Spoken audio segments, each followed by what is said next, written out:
Uno en el Antiguo Testamento, en el Salmo 32, y posteriormente Filipenses capítulo 2. Salmo capítulo 32, versículo 9.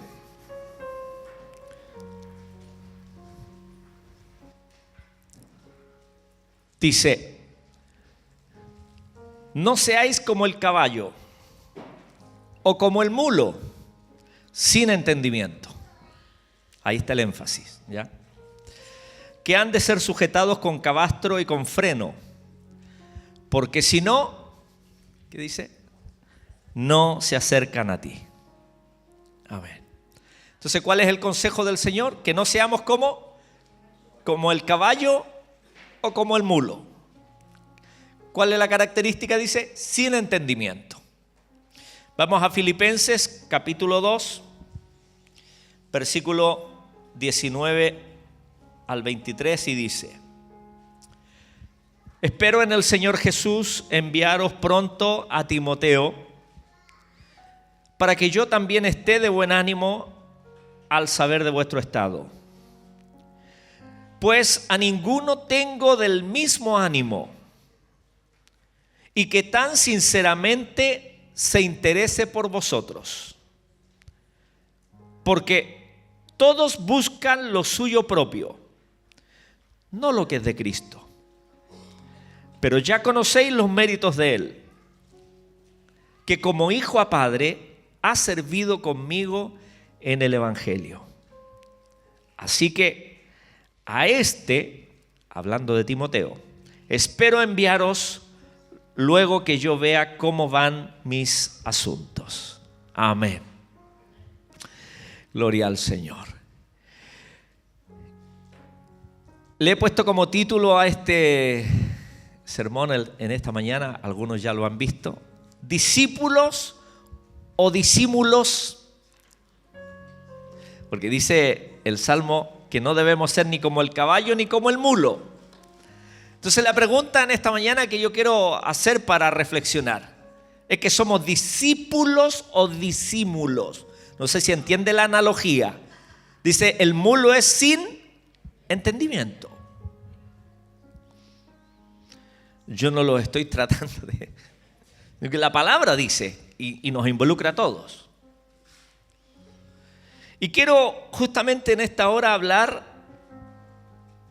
acerca de, vamos a hablar rápidamente de 5 características de un discípulo fiel. 5 características de un discípulo fiel. Y me quiero basar justamente en el testimonio que da el apóstol Pablo acerca de Timoteo, su hijo espiritual, el cual el apóstol escribe 2 cartas a este discípulo, Timoteo, que era pastor de la iglesia en Éfeso. La misma carta a los Efesios que tenemos nosotros, de esa iglesia. O sea, Timoteo tenía un trabajo muy difícil que desarrollar al ser un joven pastor de la iglesia de Éfeso. Porque la iglesia de Éfeso estaba teniendo muchas dificultades, y 2 de los ataques principales que estaba teniendo la iglesia, no solo de Éfeso, sino que de todas las iglesias de Asia en aquella época, eran 2 flancos. Por un lado estaban los fariseos, ¿ya? Pero no los fariseos del tiempo de Jesús, sino que los fariseos que eran conocidos como los judaizantes, que era gente, judíos, que se habían convertido al evangelio de Cristo, habían reconocido a Jesús como Señor y Salvador, pero lamentablemente este grupo se convirtió en una secta porque ellos imponían aspectos de la ley aparte de la fe en el Señor. O sea, le agregaron al evangelio que no era suficiente creer en Jesús, sino que además había que seguir guardando los ritos y observando la ley de Moisés. Y allí se cayeron porque todo lo que fue el antiguo pacto, las figuras del antiguo pacto, los ritos, los sacrificios, todo eso quedó obsoleto hasta el momento de venir el Señor Jesucristo, porque en Él se cumplieron, como el Cordero de Dios, Él fue el sacrificio perfecto. Entonces los judaizantes hicieron mucho daño a la iglesia del primer siglo. Y lo que es más paradójico es que muchos de estos judaizantes ni siquiera eran judíos israelitas, sino que eran prosélitos. ¿Cuáles son los prosélitos? Eran gentiles comunes y corrientes como nosotros, que no tenemos ascendencia, ¿cierto? Israelitas comunes y corrientes, pero que se habían convertido al judaísmo y habían ellos comenzado a practicar los ritos y cosas así. O sea, en definitiva, eran personas que por un lado ni siquiera tenían un trasfondo judío. Ese era un ataque. Y el segundo ataque que estaba recibiendo la iglesia de Asia, o la iglesia del primer siglo, era a través de los gnósticos, del gnosticismo. El saber, se fomentaba el saber como una manera de llegar a un nivel espiritual superior. Y además el gnosticismo ponía en tela de juicio la encarnación del Señor Jesucristo y también su divinidad. Para el gnóstico era imposible que un Dios se hiciese hombre, porque el postulado de los gnósticos justamente, o de los griegos en particular, justamente tenía que ver con que la carne era mala y había que castigarla. ¿Y cómo se castigaba? Entonces era haciendo todos los excesos que existían en aquella época, incluyendo algunos sacrificios paganos que involucraban allí aspectos sexuales. ¿Ya? Entonces, estos eran los dos ataques. Y Timoteo entonces le tocó experimentar estas dificultades como pastor en la iglesia de Éfeso. Por un lado, la religiosidad que representa el judaísmo, ¿ya? Y por otra parte, el gnosticismo. Fíjense ustedes que a pesar de aquello, el apóstol Pablo da muy buen testimonio acerca de Timoteo. Como en el pasaje que acabamos de leer en Filipenses capítulo 2, Pablo dice: yo espero enviarles pronto a Timoteo. Y en el verso 20 dice: porque a ninguno tengo del mismo ánimo, y que tan sinceramente se interese por vosotros. O sea, Pablo está hablando que Timoteo cumplía los requisitos de un verdadero discípulo, un discípulo fiel. Y la relación entre Pablo y Timoteo es un ejemplo sobresaliente de un discípulo fiel en las Escrituras.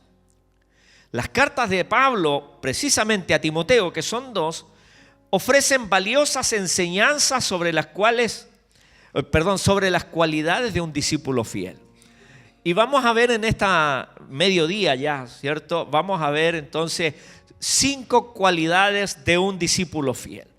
La primera de ellas, el apóstol Pablo lo menciona en Primera de Timoteo capítulo 6, versículos 20 y 21. Entonces, la primera cualidad de un discípulo fiel es que es aquel discípulo que es fiel a la palabra de Dios. Es fiel a la enseñanza del Señor. Un discípulo fiel se adhiere firmemente a las enseñanzas de la palabra del Señor. Es alguien que no tranza. Es alguien que no se deja manipular por ideologías, por cuestiones religiosas, por aspectos que tienen que ver, ¿cierto?, con cosas intrascendentes con la vida espiritual, como ocurría en la iglesia del primer siglo. Los judaizantes imponían el día de reposo, el día sábado, imponían la circuncisión, y eso era algo completamente que ya estaba bajo el antiguo pacto. Entonces, un discípulo fiel es alguien que es fiel en primera instancia a la palabra del Señor. Quiera Dios que cada uno de nosotros seamos de aquellos discípulos fieles. Es un discípulo que se adhiere, que tiene arraigo por la palabra del Señor. Porque usted debe saber y usted debe reconocer, y yo por supuesto, debemos reconocer que la palabra de Dios es nuestra máxima para dirigirnos en esta vida, para conducirnos en nuestras vidas. La palabra de Dios es la que guía nuestro camino. El salmista dijo: lámpara es a mis pies tu palabra y lumbrera mi camino. Por lo tanto, un discípulo fiel es aquel que tiene esta característica. Es fiel a la palabra de Dios. No tranza. No tranza. Tristemente vemos el día de hoy, hermano, cómo muchos se han dejado seducir por toda esta influencia ideológica. Inclusive hasta en su forma de expresarse. Usted sabe, con el tema del lenguaje inclusivo. Y muchos cristianos, hermanos, equivocadamente, no voy a decir como el mulo que menciona el Salmo 32 que hemos leído. Eso lo dice el Señor, no lo digo yo. Falta de entendimiento. Es que para caer bien en esta sociedad, para no ser rechazados ni discriminados, entonces nos adherimos a esta metodología o a esta forma. Un verdadero discípulo fiel es aquel que es fiel primero a la palabra de Dios. No hay ningún amén, pero es así. Es aquel que tiene arraigo a la palabra, a la sana doctrina. Es aquel que se resiste a las falsas enseñanzas. Y Pablo le exhorta a Timoteo en el capítulo 6 de Primera de Timoteo, versículo 20, dice: oh Timoteo, guarda lo que se te ha encomendado, evitando las profanas pláticas sobre cosas vanas y los argumentos de la falsamente llamada ciencia, la cual, profesando algunos, se desviaron de la fe. La gracia sea contigo. Si usted y yo queremos ser discípulos fieles, lo primero que debemos tener es arraigo a la palabra del Señor. ¿Qué dice la palabra? Es para un cristiano su máxima. Si no está en la Escritura, no podemos arraigarnos. No podemos aceptarlo. Como dije, muchos han cedido a este sistema globalista ideológico. Pero si nosotros queremos, hermanos amados, ser verdaderos discípulos del Señor, debemos tener en primer lugar arraigo total a las Escrituras. Segunda característica de un discípulo fiel es aquel que está dedicado al servicio en la obra de Dios. Porque un discípulo debe caracterizarse por algo tan trascendental como es el servicio. Es más, el Señor Jesucristo vino entre nosotros y Jesús mismo dijo: yo no vengo aquí a enseñorearme como los gobernantes de la tierra. Estoy parafraseando lo que Jesús dice ahí en los evangelios. Jesús le dice: los gobernantes, la gente del mundo se enseñorea. Pero yo estoy entre vosotros no como el que viene a enseñorearse, sino como el que vino a servir. Y Jesús le encomienda a los discípulos justamente esta tarea. Que usted y yo seamos reconocidos por hombres y mujeres que servimos al Señor. Por lo tanto, la segunda característica de un verdadero discípulo es aquel que está dedicado al servicio del Señor. El servicio es una marca distintiva de un verdadero discípulo. Jesús, poco tiempo antes de morir, de ir a la cruz del Calvario, dice la Escritura que Él en un momento pidió agua, un lavatorio, y comenzó a lavar los pies de sus discípulos. Y cuando llegó al apóstol Pedro, Pedro le dijo: no, Señor, ¿cómo se te ocurre? Tú no me vas a lavar los pies a mí. Y Jesús le dijo: tenemos que hacerlo. Si yo no te lavo los pies, si no permites que te lave los pies, entonces no tendrás parte conmigo en el reino de los cielos. Entonces, Señor, no solo lávame los pies, sino que váyame entero. Porque Pedro quería estar allí. ¿Cuál es el principio allí? Jesús, cuando le dice: si tú no permites que te lave los pies, entonces no tendrás parte, está hablando del servicio. Si tú quieres verdaderamente ser un discípulo mío, no tiene que ver con lavar literalmente los pies, tiene que ver con tener la característica de siervo. Nosotros somos siervos del Señor. El apóstol Pablo en 1 Corintios capítulo 4, versículo 1 y 2 dice que téngannos los hombres por servidores de Cristo y administradores de los misterios de Dios. ¿Cómo deben tenernos los hombres, la gente, el mundo, los vecinos, los familiares inconversos? Como gente que sirve a Dios. Y servir a Dios es en diferentes áreas de nuestra vida. Aprovechar las instancias y las oportunidades que Dios nos da de servir.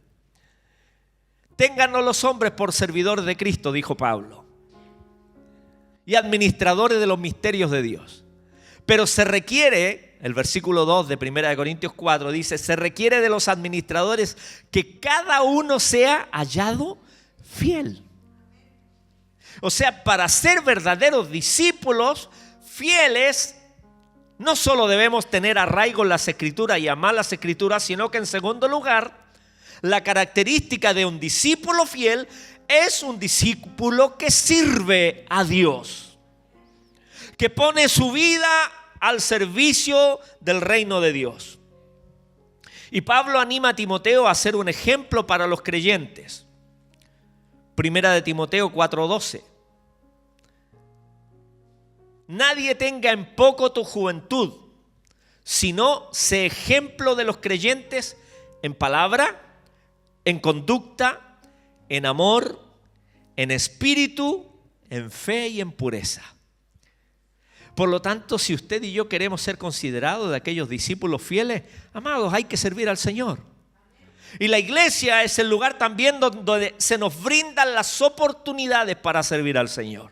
Aunque sean las cosas más pequeñas, aunque sean las cosas más domésticas que podamos ver, allí está Dios poniendo sus ojos. Por eso que cada vez que tengamos la oportunidad de servir a Dios, debemos hacerlo con alegría, con excelencia, porque es para el Señor.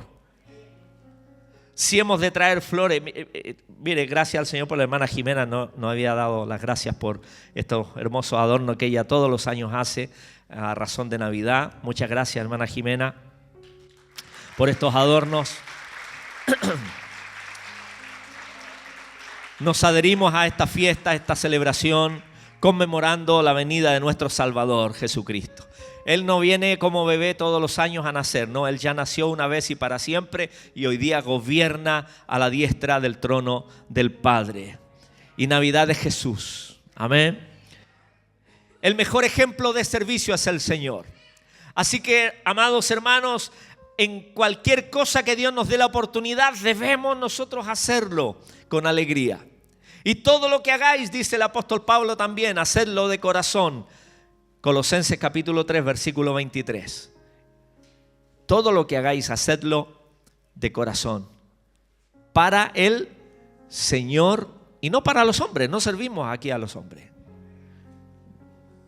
Nosotros no trabajamos para nosotros mismos, aunque sí. Porque sirviendo a nuestro prójimo, estamos sirviendo a Dios. Así que también somos llamados a servirnos los unos de los otros. Bendecirnos los unos a los otros. Tercera característica de un discípulo fiel. Es aquel discípulo que tiene un carácter sólido. Carácter, no digo mal carácter, eso se llama temperamento. Que yo soy un poco así, no. Carácter tiene que ver con la capacidad de manifestar una vida acorde, idónea, bajo los principios del Señor. Es una categoría moral. Un buen carácter es alguien que se mantiene incólume, inamovible de los principios del Señor. Muy parecido a lo que veíamos al principio, alguien arraigado en la palabra, alguien que no se deja manipular. Y por lo tanto, un verdadero discípulo es aquel que tiene un carácter sólido, un carácter maduro, es alguien sano, es alguien que vive el evangelio con sobriedad. Sobriedad es lo opuesto a la embriaguez. Y usted sabe lo que dice la Escritura en Efesios capítulo 5, verso 18. No os embriaguéis con vino, en lo cual hay disolución. Antes sed llenos del Espíritu Santo. Se nota cuando hay alguien que está embriagado, ¿cierto? Algunos se ponen contentos, se ríen solo. A otros se les mueve el piso. Se nota. Bueno, se nota también alguien que es lleno del Espíritu Santo. Se nota. Eso es lo que quiere decir Pablo. No se embriaguen, hay disolución, hay cosas así. Antes, mejor, sean llenos del Espíritu Santo. Por lo tanto, alguien de carácter sólido es un discípulo fiel. Alguien maduro, inamovible. alguien que no se deja manipular. Un discípulo con carácter sólido es un discípulo que sabe discernir entre lo bueno y lo malo. Como lo dice la carta a los Hebreos en el capítulo 5, versículo 14. Dice que el cristiano que ha madurado es alguien que tiene la capacidad de discernir entre el bien y el mal. Por lo tanto, alguien con carácter no es alguien que grita, no es alguien que se impone, no es alguien que dice, yo soy así al pan pan y al vino vino. No, es alguien que actúa con mesura cuando debe hacerlo. Es alguien que, como Jesús sacó a los cambistas, ¿cierto?, a latigazos, que actúa con coherencia. La Biblia dice, airaos, pero no pequéis. O sea, podemos enojarnos, sí, obviamente, pero dentro del contexto. Pero no se ponga el sol sobre vuestro enojo ni deis lugar al diablo. Es decir, un cristiano, un discípulo fiel, es aquel que tiene un carácter mesurado, maduro.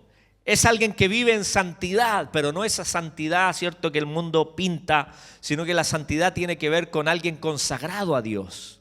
No que no falla, no es el perfeccionismo total y completo y absoluto, porque es imposible.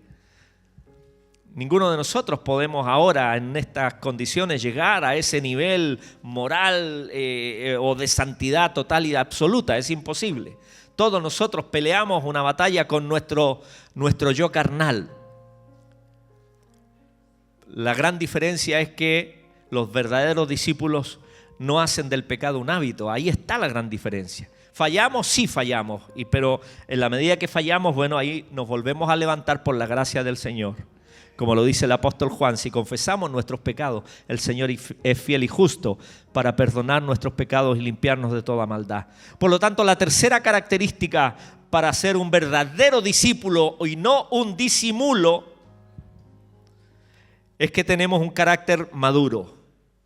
Y Pablo le escribe también a Timoteo en 1 de Timoteo capítulo 4, donde le enfatiza la importancia de la autodisciplina o dominio propio.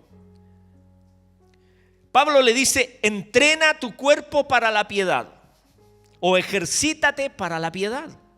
Y la piedad tiene relación con el carácter, con una vida que agrada al Señor. Cuarta característica de un discípulo fiel es aquel discípulo que es fiel en medio de las pruebas. Se hace difícil, ¿no es así? Hermano, en esta mañana, ¿cierto?, abría su corazón. Cómo nos golpea a veces el enemigo. Cómo viene y hay asechanzas que se van manifestando cuando más queremos buscar a Dios, es cuando a veces el enemigo viene a nuestro encuentro. O a veces ni siquiera es el enemigo, son las circunstancias de la vida, una enfermedad, un duelo. Nuestra hermana Ruth nos comentaba hace un rato que su primo, el que estaba puesto en el boletín de oración, falleció en esta mañana, para que también los tengamos en oración a la familia, para que derrame paz sobre la familia. Pruebas, adversidades, tribulaciones, problemas familiares, problemas económicos, en fin, diferentes pruebas. Y la fe de un discípulo se pone a prueba en momentos difíciles. Así es que si nosotros queremos ser de aquellos discípulos fieles, entonces, amados, debemos ser fieles al Señor en las buenas y en las malas, en la abundancia y en la escasez, en los días soleados y también en las tormentas. Porque allí, sobre todo en la tormenta o en el desierto, es cuando nuestra fe cobra sentido y nuestra fe es elevada a un nivel mayor por la gracia del Señor. Y Pablo alienta a Timoteo a perseverar en la fe. Segunda de Timoteo capítulo 1, verso 7 dice, porque Dios no nos ha dado espíritu de cobardía, sino de poder, de amor y dominio propio. No demonio propio, dominio propio, autodisciplina, contar hasta 10 cuando sea necesario. Cuando estemos en esas pruebas Y el apóstol Pedro también lo señala en su carta, en el capítulo 3, dice que debemos gozarnos cuando nos hallemos en diversas pruebas. ¿Cómo nos vamos a gozar? Bueno, es algo sobrenatural, porque el gozo no tiene que ver con andarnos riendo solo. El gozo tiene que ver con esa convicción interna de que sabemos que a pesar que estemos pasando tormentas en nuestra vida, tenemos la convicción en nuestro corazón que Dios está con nosotros. De eso se trata el gozo. Por lo tanto, amados hermanos, nosotros somos llamados a ser verdaderos discípulos, ser fieles a Dios aún en medio de las pruebas. Porque la prueba, dice Pablo, Romanos capítulo 5, produce paciencia. Y la paciencia, dice, un carácter aprobado. La paciencia prueba, pero habla del carácter. Y por lo tanto, así como el apóstol Pablo nos llama que debemos gozarnos en las diferentes pruebas, bueno, pidámosle al Señor esa capacidad. Porque sí se puede ser fiel en medio de las pruebas y adversidades. Ustedes saben que cuando enfrentamos la situación más crítica de mi esposa, no entendíamos absolutamente nada. Y muchos de los videos en vivo que yo hacía del estado de salud, yo manifestaba allí y decía, no, al principio no sabíamos qué pasaba.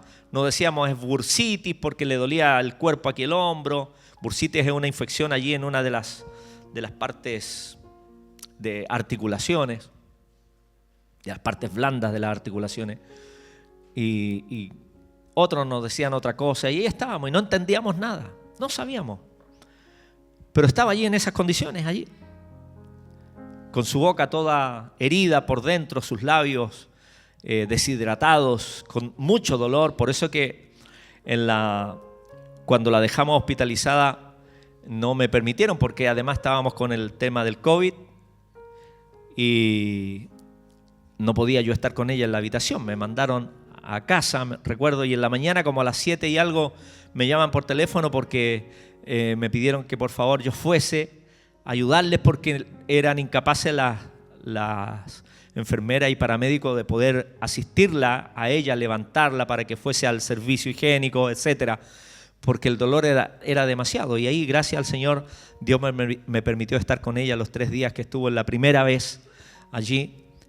Y como decíamos, y nos propusimos en el Señor, y lo he dicho varias veces, no renegar, no quejarnos, porque a pesar que no entendíamos nada, no sabíamos qué estaba pasando, pero en nuestro corazón nos propusimos, porque no tiene que ver con que venga un ángel del cielo, no, tiene que ver con nuestra voluntad. Y un discípulo fiel es aquel que se mantiene fiel en las pruebas. ¿Que sufrimos? Sí. ¿Que fue doloroso? Por supuesto que sí. No entendíamos nada, es verdad, no entendíamos nada, pero de nuestros labios nos propusimos no abrir nuestra boca para quejarnos. ¿Por qué, Dios? Como mi esposa ha dicho en varias oportunidades, Señor, no sé lo que está pasando, después me lo explicas, decía mi esposa. Y así probablemente a usted le ha tocado enfrentar también diferentes pruebas. Y yo le animo en el Señor también, para que a pesar del dolor, del sufrimiento, de la incomprensión que esté viviendo, sigamos siendo fieles al Señor. Porque Dios es el más interesado en sostenernos, sobre todo en esos momentos más duros y amargos. Y por último, quinta característica de un discípulo fiel es un discípulo generoso, dadivoso. Un discípulo comparte sus bendiciones con los demás. No solo estoy hablando del acto que es parte de nuestra liturgia de los cultos, como el ofrendar, el diezmar, sino que hablo en términos generales. Es un discípulo que no vive para sí mismo, sino que es generoso. Ante la necesidad del prójimo, de los demás, de los que le rodean, es alguien que está siempre dispuesto a dar o a darse a sí mismo, porque no tiene que ver solo con dinero. Entonces el verdadero discípulo o el discípulo fiel es un discípulo que comparte de sus bendiciones, de lo que ha recibido con los demás.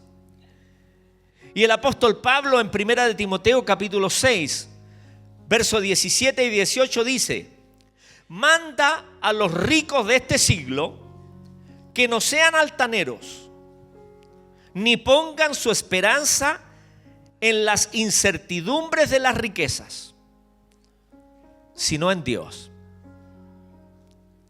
el cual nos ha dado abundantemente todas las cosas para que las disfrutemos. Que hagan bien, que sean ricos en buenas obras, dadivosos, generosos. Primera de Timoteo capítulo 6, versos 17 y 18. Entonces el Señor nos ayude, mis amados hermanos,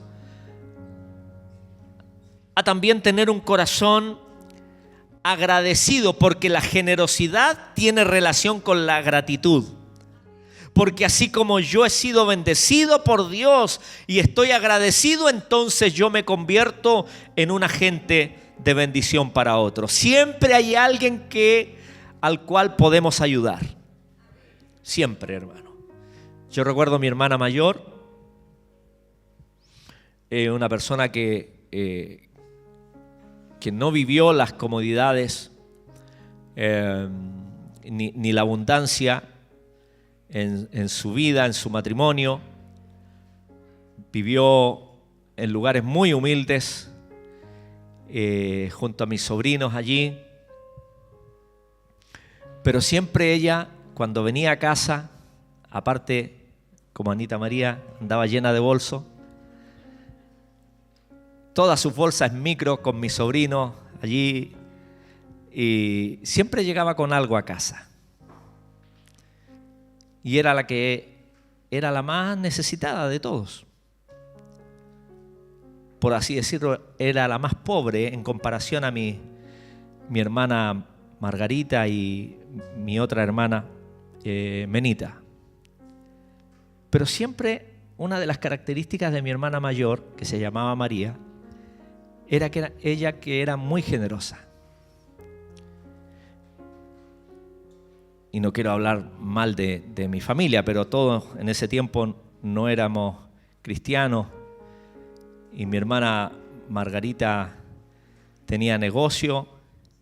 Y a pesar de que mi otra hermana tenía negocio, mi hermana mayor, cuando iba para allá, le llevaba algo. Generosidad.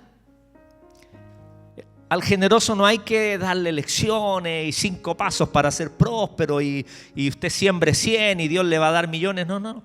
El que tiene un corazón generoso, dadivoso como discípulo, es alguien que espontáneamente va a bendecir. No va a necesitar charlas, ni cosas, ni cuentos, ni de hadas, ni promesas, esas promesas que desafortunadamente muchos llegan el día de hoy vendiendo un falso evangelio de la prosperidad. No. El corazón generoso, el discípulo que tiene un corazón generoso, es un discípulo que se parece al Padre. Porque nuestro Padre Celestial es el ejemplo máximo de generosidad y amor. Porque Él ofrendó lo más valioso que tenía, a su Hijo Jesucristo. Por lo tanto, la generosidad se debe hacer con alegría, se debe hacer con liberalidad, es decir, con ecuanimidad, con holgura. Entonces, ¿qué significa ser generoso como discípulo? Compartir con otros, ya sea los bienes materiales, ayudar a los necesitados, dar ofrendas, apoyar misiones, apoyar causas justas.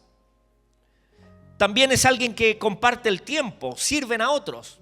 Eso también es dar, es entregarse a sí mismo, es compartir conocimientos, habilidades, dedicar tiempo a la comunidad, sobre todo a la comunidad de la fe. Un discípulo generoso es aquel que comparte su fe, como nos decía la hermana Sol delante. Es alguien que comparte su fe, que da testimonio de Cristo, que invita a otros a conocer a Dios, a participar en la vida de la iglesia.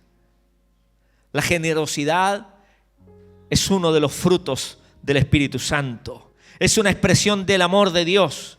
Al ser generosos, los discípulos reflejan el carácter de Cristo. y edifican el cuerpo de Cristo. ¿Por qué es importante la generosidad y por qué me he detenido tanto en esto? Porque la generosidad, mis amados, aumenta nuestra fe. Porque cuando usted da, es una expresión de fe. Porque usted se está despojando de algo para bendecir a otro. Por lo tanto, cuando usted da esa porción, usted está manifestando fe, que con lo que le resta, Dios le suplirá de manera íntegra. Así es. La generosidad aumenta nuestra fe. Demostramos nuestra confianza en Dios como proveedor. Nadie es tan pobre para no dar algo para el Señor. El ejemplo máximo lo tenemos allí en los evangelios de la mujer viuda, que dio todo lo que tenía. No dio lo que le sobraba, como los ricos, como Jesús dijo. Esta mujer, dijo Jesús, ha dado más que todos los que trajeron sus tesoros y cosas.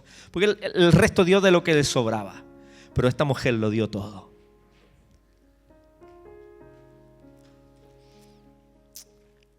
La generosidad aumenta nuestra fe, fortalece nuestras relaciones también.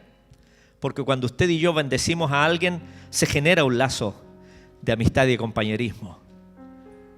No quiero ponerme, hermano, ni de ejemplo, ni de nada, ni de ser autorreferente, pero he tenido la oportunidad en varias ocasiones de poder bendecir a gente que yo ni siquiera conozco. Ahí en La Peña yo pertenezco al grupo de WhatsApp, que es gente de Nogales, de La Peña, de Hijuela. Y de repente allí hay avisos que se hace un plato único porque tienen que comprarle medicamentos a alguien que está con cáncer, el otro día a un niñito que estaba enfermo, qué sé yo.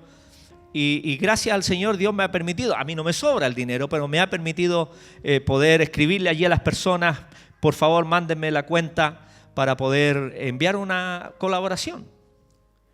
Y la gente se sorprende, ni me conocen, la gran mayoría no me conoce. Y de repente me llega el WhatsApp allí y yo le aprovecho de testificar. Y hay oraciones que yo he puesto en el boletín también de personas de La Peña. Y yo le he mandado un aporte. No es mucho, les digo, pero quiero estar allí, quiero participar en eso. Porque sé lo que significa estar en enfermedades. Cuando usted y yo somos generosos y damos, fortalecemos relaciones con otros. Antes de ayer también tuve la oportunidad de compré allí una bandeja de huevo a una de las vecinas. Y tiempo atrás yo hice lo mismo. El esposo de ella está con un cáncer allí al colon y está en recuperación y todo eso. Y el otro día vendí allí una bandejita de huevos de casa y yo le compré, los fui a buscar ayer o antes de ayer. Y ahí aproveché de conversar cómo está la salud y salió el caballero allí, don Julio. Y hablé, le conté allí que, por supuesto, que yo era pastor. No, si yo ya sabía, me dijo, qué sé yo, que él me había conocido y que estábamos orando por usted, estaba en el boletín de oración y vamos a seguir orando y todo eso. Entonces, cuando uno es generoso, cuando uno da, se generan, hermanos, estas oportunidades. Tal vez esas personas nunca más las vamos a volver a ver. He ayudado también colegas, pastores, que algunos ni me hablaron nunca más, pero no importa. Allí pude ser de bendición. Porque yo no busco agradarlos a ellos, yo busco agradar al Señor. Entonces el discípulo fiel es un discípulo generoso, que no espera recibir nada a cambio. Amén. Porque la generosidad nos acerca más al Señor, porque nos identifica con Él. El Padre, como lo dije hace un rato, Él entregó lo mejor que tenía a su Hijo Jesucristo. Entonces, al compartir nuestras bendiciones, nos acercamos y nos asemejamos más al Señor. Por lo tanto, la generosidad es una cualidad especial para todo discípulo de Cristo. Y yo creo que es la más compleja, porque la generosidad tiene relación directa con el señorío de Cristo. Mi esposa y yo hemos estado asesorando a una hermana que está a cargo de un grupo, pastoreando un grupo ya, hace algunos años y nos ha pedido asesoría durante este tiempo y estamos allí, desde allá de Illapel. Y el otro día me preguntaba algunas cosas de la iglesia, qué sé yo, que tienen que ver con los diezmos, con las ofrendas, qué sé yo. Entonces, y yo le hablaba, nosotros tenemos que enseñar las Escrituras. Ahora, la gente verá si obedece o no obedece. Pero nuestra labor es enseñar las Escrituras tal cual. Porque aquí el negocio, entre comillas, el negocio no es para Dios. Porque el Señor es dueño de todo. Cuando nosotros damos para el Señor, ¿quiénes son los bendecidos? Somos nosotros. Entonces yo le hablaba un poquito acerca de esto, que ella me preguntaba, y le decía, la generosidad es una cualidad especial. Y yo le hablaba a ella que tiene relación directa con el señorío de Cristo, porque a una persona usted le puede tocar cualquier cosa, le puede demandar cualquier cosa, pero si le toca el bolsillo, no todos están dispuestos. Por eso que la generosidad es fundamental, mis amados, para ser discípulos del Señor. Y no estoy hablando de la prosperidad mal enseñada por muchos estos falsos obreros. Al cultivar este fruto del Espíritu, podemos experimentar una vida más plena, más significativa y al mismo tiempo que bendecimos a los demás. Así que, mis amados, hemos visto 5 características de un discípulo fiel. Alguien que ama y obedece la palabra de Dios. Alguien que se dedica al servicio de la obra de Dios y de los demás. Alguien que cultiva un carácter santo y maduro. Alguien que permanece fiel a Dios en medio de las pruebas. Y por último, es alguien que comparte generosamente. La pregunta retórica ahora para nosotros: ¿cómo puedo ser más diligente en uno de estos puntos? ¿Qué pasos puedo tomar para fortalecer mi vida en alguna de estas áreas? ¿En qué área necesito crecer más como discípulo? Mencionamos 5.